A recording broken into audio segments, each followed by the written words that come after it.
Hello friends, welcome to Sanjay classes. Bharat के संवैधानिक विकास के क्रम में आज हम लोग देखेंगे 1940 से लेकर के 1945 तक के घटनाक्रम को। अभी तक आपने अगर वीडियो सब्सक्राइब नहीं किया है तो इस चैनल को सब्सक्राइब कर लें। आपको 70वीं बीपीएससी या अन्य सभी कंपटीशन के लिए काफ़ी उपयोगी है। लाइक करें, शेयर करें और इसे जितना फैलाएं आपको इससे उतना ही फायदा मिलेगा। चलिए देखते हैं आज हम लोग 1940, इसके पहले हम लोग देखे थे 1935 का जो अधिनियम था उसके बारे में।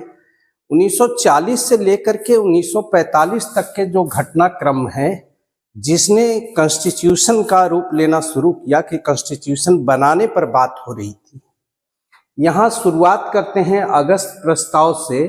अगस्त प्रस्ताव जो लिनलिथगो उस समय के तत्कालीन जो वायसराय थे उन्होंने अगस्त 1940 में दिया था, इसीलिए इसे अगस्त प्रस्ताव कहा जाता है। इसमें स्वशासन की बात कही गई थी। कांग्रेस और लीग दोनों द्वारा इसे अस्वीकार कर दिया गया। अब स्वशासन की बात स्वीकार नहीं थी, अब पूर्ण स्वतंत्रता की बात हो रही थी, इसलिए स्वशासन अब मंजूर नहीं था कि अंग्रेजों को भारत छोड़ना होगा और भारतीयों के हाथों में शासन को सौंपना होगा। इस बात को लेकर के दोनों ने इसे अस्वीकार कर दिया। भारत प्रथम विश्व सेकेंड वर्ल्ड वार के समय इसमें जो 1939 से शुरू हुआ था अभी बैकफुट पर था। पूरा अंग्रेजी शासन जो था बैकफुट पर था और अंग्रेज जो थे अभी बहुत ही मुश्किल के दौर से गुजर रहे थे। इसलिए वे चाहते थे कि भी किसी भी तरह से भारतीयों को साथ रखा जाए और भारत का जो उपनिवेश है इसे बचाया जा सके। सभी इसी कोशिश में लगे हुए थे और भारतीयों को मनाने में लगे हुए थे। क्रिप्स मिशन 1942 इसका अगला स्टेप आता है। क्रिप्स मिशन 1942 मार्च 1942 ब्रिटिश कैबिनेट मंत्री स्टेफर्ड क्रिप्स जो थे कुछ प्रस्तावों के साथ भारत भेजा गया। एक कैबिनेट मिनिस्टर थे ब्रिटेन में, इंग्लैंड में, जो उस समय का वहाँ शासन था, उसमें कैबिनेट मिनिस्टर थे।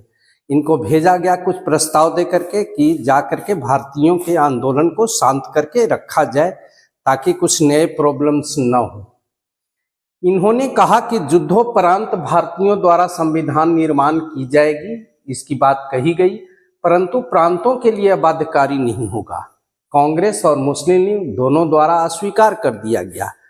गांधी जी ने इसे आउटडेटेड चेक की संज्ञा दी और तो किसी ने जोड़ दिया कि गिरते हुए बैंक पर। तो गांधी जी का ये कथन था कि आउटडेटेड चेक है, यानी समय के अनुरूप नहीं है। समय से ये बात बहुत पहले की थी, अब ये बात नहीं रही, इसलिए ये आउटडेटेड चेक की इसे संज्ञा दी गई थी। कई बार बीपीएससी में क्वेश्चन पूछे गए हैं स्टेफर्ड क्रिप्स के बारे में और आउटडेटेड चेक किसने कहा था और किस परिप्रेक्ष्य में कहा था, इसलिए ये क्वेश्चन बहुत ही इंपॉर्टेंट हो जाता है। आगे देखते हैं भारत छोड़ो आंदोलन 1942। देखिए ये स्वतंत्रता आंदोलन का एक बहुत ही महत्वपूर्ण आंदोलन था। इसके लिए तो पूरा एक चैप्टर ही, पूरा एक वीडियो भी कम पड़ता है, लेकिन यहाँ पर चूंकि हम लोग पढ़ रहे हैं कॉन्स्टिट्यूशन डेवलपमेंट ऑफ इंडिया, तो इंडिया में कॉन्स्टिट्यूशन डेवलपमेंट के क्रम में इसका सिर्फ और सिर्फ जिक्र किया जा रहा है। इसे ये चूंकि अगस्त में शुरू हुआ था इसलिए इसे अगस्त क्रांति भी कहा जाता है। 8 अगस्त 1942 बंबई के क्रांति मैदान में भारत छोड़ो आंदोलन का प्रस्ताव पारित किया गया। 9 अगस्त 1942 के सुबह ही, अगले दिन सुबह, गांधी जी सहित कांग्रेस के सभी बड़े नेता गिरफ्तार कर लिए गए। जितने भी थे, जवाहरलाल नेहरू हो, राजेंद्र प्रसाद हो, या जितने तत्कालीन समय के जितने भी नेता थे, जयप्रकाश नारायण हो, चाहे जितने भी नेता थे, सभी के सभी गिरफ्तार कर लिए गए। भारत छोड़ो आंदोलन स्वतः स्फूर्त आंदोलन था जो नेता विहीन होते हुए सारे देश में एक साथ शुरू हो गया। पूरे देश में एक साथ शुरू हो गया।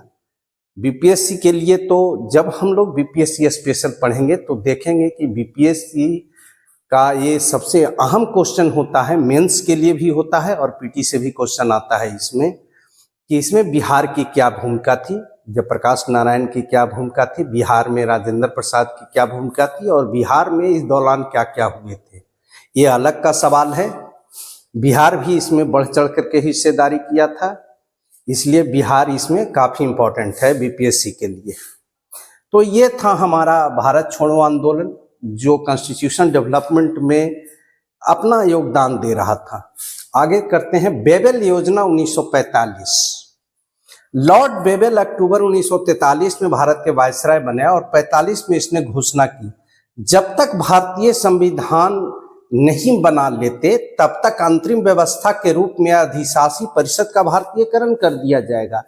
यानी स्वशासन का एक अलग रूप दे करके ही पेश किया गया था कि आपको भारतीयकरण कर दिया जाएगा और सत्ता जो है वो शासन चलाने के लिए भारतीयों को सम्मिलित किया जाएगा। सिर्फ यही बातें लॉर्ड बेबल द्वारा कही गई थी, लेकिन इससे भी लोग कांग्रेस या अन्य लोग पूरी तरह संतुष्ट नहीं थे। शिमला सम्मेलन 1945 इसका अगला चैप्टर है। शिमला सम्मेलन 1945 लॉर्ड बेबल ने ही 25 जून से लेकर के 14 जुलाई 1945 तक बेबल ने शिमला में भारतीय नेताओं का सम्मेलन बुलाया। सभी नेता को एक एक करके बुला रहे थे, सभी से राय विचार किया जा रहा था, विमर्श किया जा रहा था, सभी को मनाने की कोशिश की जा रही थी। लेकिन उस समय मुस्लिम लीग अलग पाकिस्तान की मांग पर अड़ा रहा, वो पाकिस्तान के रूप में अलग देश चाहता था, जबकि कांग्रेस अखंड भारत के रूप में भारतीयों को स्वतंत्रता आंदोलन के पक्ष में था और स्वतंत्रता चाहता था कि अखंड भारत के रूप में भारत को स्वतंत्रता प्रदान की जाए। दोनों को जीत बना रहा, न कांग्रेस मानी न मुस्लिम लीग। नतीजा हुआ कि ये सम्मेलन असफल रहा और इसमें किसी तरह का कोई निष्कर्ष नहीं निकला। बीपीएससी का एक अहम जो सवाल आता है वो हम बताते हैं कि इसमें डेट्स बहुत इंपॉर्टेंट हैं, क्योंकि क्या होता है कभी कभी सीरीज बनाने के लिए दे दिया जाता है कि अगस्त प्रस्ताव। सोचिए, अगस्त प्रस्ताव अलग है, अगस्त क्रांति अलग है। अगस्त प्रस्ताव से कब आया, क्रिप्स मिशन कब आया, या फिर भारत छोड़ो आंदोलन कब हुआ, बेबल योजना कब आया, शिमला सम्मेलन कब आया, इसके जस्ट बाद मार्च 1946 में कैबिनेट मिशन आता है, जो हमारा अगला वीडियो होगा कैबिनेट मिशन के बारे में।